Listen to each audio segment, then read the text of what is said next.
আজকে অনেক আনন্দের একটা সময়। এই দিনটার জন্যই সবসময় অপেক্ষা করেছি। এখানে এমনও ব্যক্তি আছেন যারা আমার কোলে করে মানুষ করছে। হামিদ ভাই, আমার গ্রামের মুরব্বী আছে, তরুণ প্রজন্ম আছেন, অনেকে আমার বাবার সাথে চলেছেন। আমি আপনাদেরই সন্তান, আপনাদেরই ভাই। শাহ আলম বলে গেল, এই যে আপনারা আজকে আসছেন স্বতঃস্ফূর্ত ভাবে, আমরা একটা পরিবার, কিন্তু একটা সাহসটা কিন্তু আমার দ্বিগুণ বেড়ে গেল যে আপনারা সবাই আমার পাশে আছেন।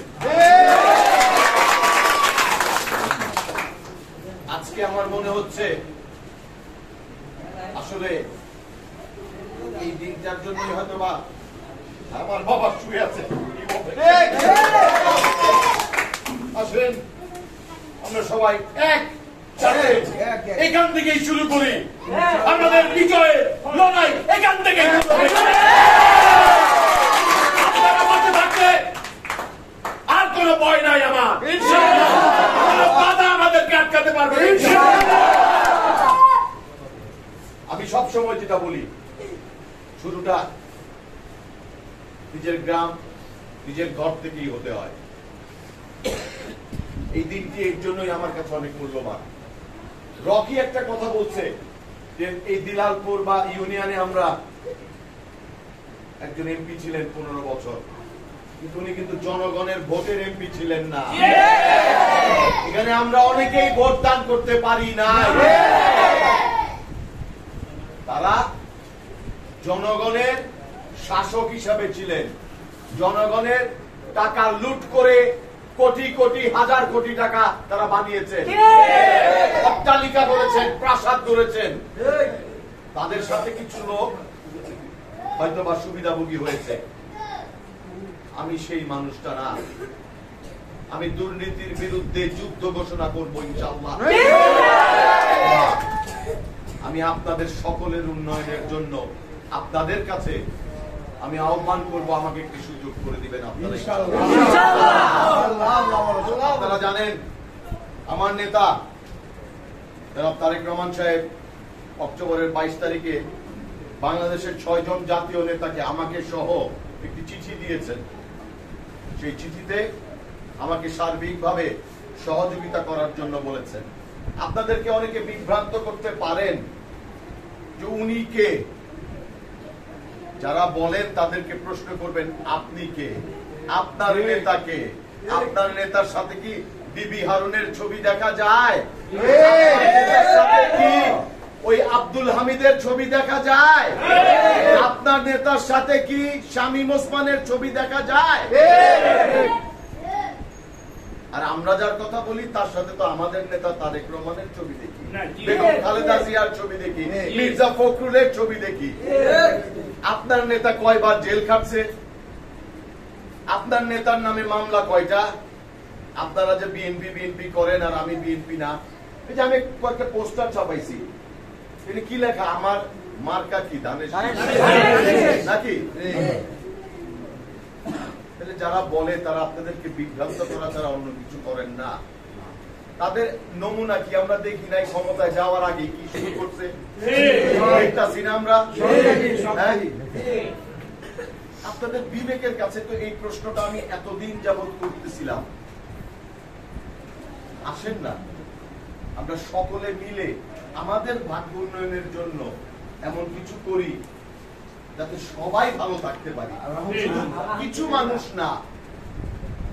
এই যে শালম বলে গেল যে এলাকার উন্নয়ন হবে, আমাদের একজন আমি যদি আসতে পারি বা একজন ভালো মানুষ আসে, এলাকার উন্নয়ন কি আমার উন্নয়ন না, আমাদের সবার নাকি?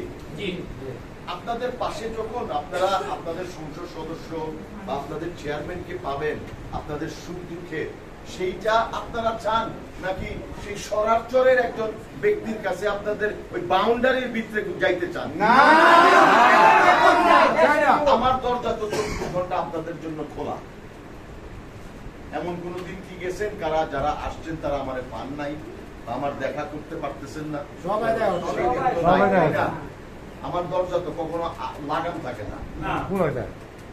আমি আমার বয়স 55 হইতে যেতেছে আর 3 মাস 4 মাস পরে, বয়স অনেক হয়ে গেছে। আপনারা যারা আমার মুরব্বীরা আছেন, এই বাচ্চারা তো আমার বাবার দেখেই নাই, তারা তো তৌফিক সাহেব চিনতেন নাকি? মানুষের জন্য কি করে গেছে আমির ভাই? হ্যাঁ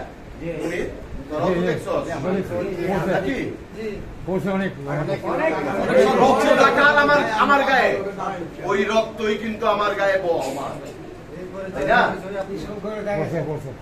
আজকে 1966 সাল বাগপাড়ার মতো জায়গায় হাই স্কুল বানাই দিয়ে গেছে এলাকার মানুষের পড়াশোনার জন্য। এই বাগপাড়াতে চেয়ারম্যান হওয়ার পরে এক রাতের মধ্যে ইউনিয়ন কাউন্সিলর সবসময় বলি যে বাগপাড়ার মানুষ তখন কিভাবে সমর্থন করছিল।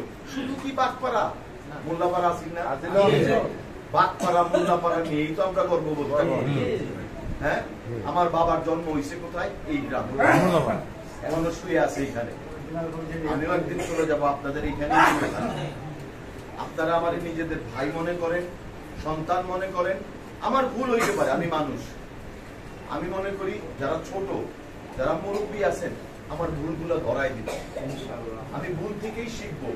আমি অনেক ভুল করতেই পারি, মানুষ মাত্রই ভুল, তাই না? কিন্তু তাই বলে আমি ভুল করলে রাগ কইলেন না, আবার মাইন্ডের সামনে পুরা বড় মোজ দিয়েও কইলেন না কিছু। ভাই এই কাজটা হয়তো ঠিক হচ্ছে না, এটা ভুল করে লাগছে, তাই না?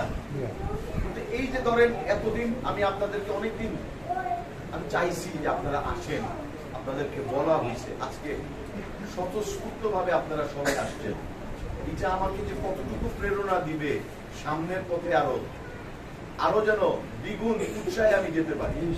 একটা কথা বলি আপনাদেরকে, আমি অহংকার করি না কোনো বিষয়ে, আমার অহংকার করার তেমন কিছু নাই।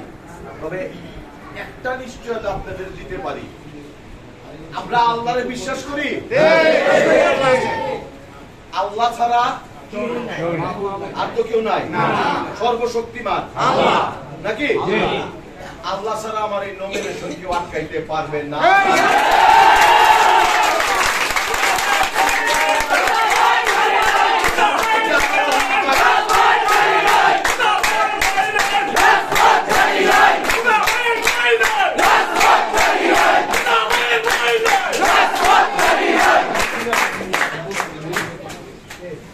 এটা অহংকার না, আমি ওনার উপরে বিশ্বাস করি। কিন্তু আমার একলাকে আমি এই পথটা পার দিতে পারবো? আমার কারে লাগবে? আপনারা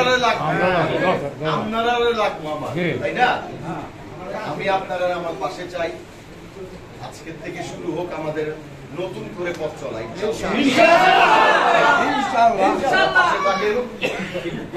আমাদেরকে সাহস দেন। এই যে দিঘির পাড়ের শালম একটা দিনের জন্য বিশ্বাস হারায় নাই, হারাইছে না, আমার সাথে সব সময় আছে।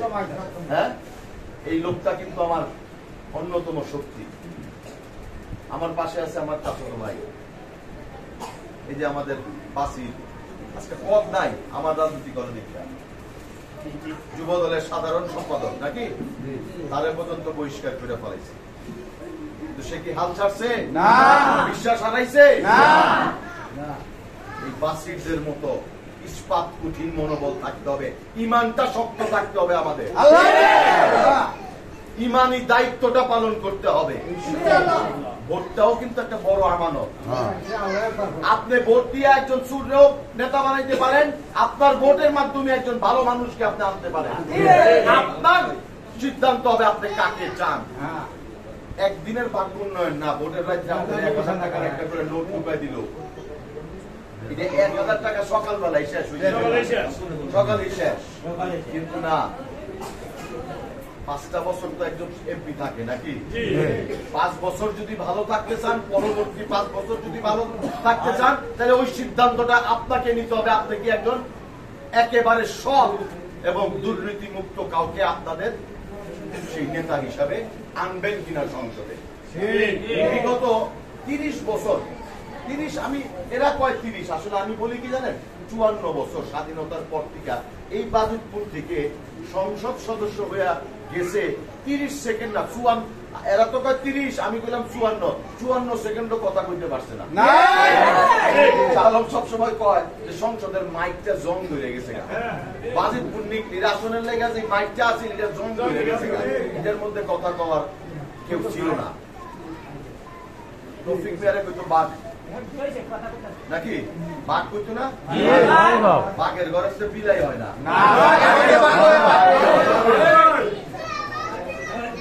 আমি ওই বান্দরের ভেংচি আমার ভয় দেখাইতে পারবে না। হ্যাঁ, যারাই বিভিন্ন কথা কয়, এখন আমাদের জবাব দেওয়ার সময় আছে, দেওয়ার সময়। কিন্তু আমরা অহংকার যেন না করি, আমরা যুক্তি দিয়ে কথা বলবো, আমরা কাউকে আঘাত করব না, মনেও কষ্ট দিব না। জবাব দিতে হবে, কিন্তু আমরা চাইব সকলকে আমাদের কাতারে নিয়ে আসবে নাকি? আমরা যত বড় হব, আমাদের বিরুদ্ধে কথা বলার লোকগুলো তত বেশি হতে থাকবে, ছোট হইতে থাকবে। আমাদের বিরুদ্ধে কথা বলার লোকগুলো ছোট হবে, আর আমাদের পক্ষের কথা বলার লোকগুলো অনেক বড় হইতে থাকবে নাকি? মঞ্জু কাকু আমার খুব পছন্দের একজন মানুষ, সবাই তো মঞ্জু কাকুরে চেনেন না? মঞ্জু কাকু মগা মঞ্জু কয় মানুষ, খারাপ কিছু না, মানে ওনারে বলে মানুষ। উনি দিঘির পাড়ের মেম্বার আছেন, তারপরে দিঘির পাড়ের মানুষ ওনারে চেয়ারম্যান বানাইছে, তারপরে উনি হইল কি বাজিতপুর নেকড়ির সংসদ সদস্য। এক দিঘির পাড় থেকেই যে দেউডা মানুষ তুলছে, তারা বাজিতপুর নেকড়িতে এই দেউডা দাইয়া ওনারে সংসদে লয়ে গেছে। আপনারাও কিন্তু পারেন, হ্যাঁ যদি পারে, আমরা পারতাম না?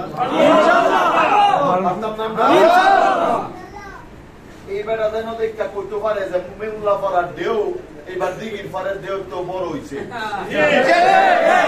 মাঝে মাঝে আমার লজ্জা লাগে যে দিঘির পাড়ের থেকে আমার বেশি লোক আয়ে পড়ে, আর আমার মোল্লা পাড়া দিলালপুরের আমার এত লোক আয়ে।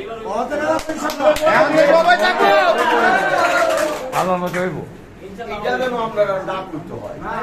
আপনারা সবার আত্মীয় আছে, পরিবার আছে এই গ্রামে, পাশের গ্রামে, আমরা তো এটাই আমাদের সমাজ না? এই সমাজটাকে আমাদের কিন্তু বদলাইতে হবে।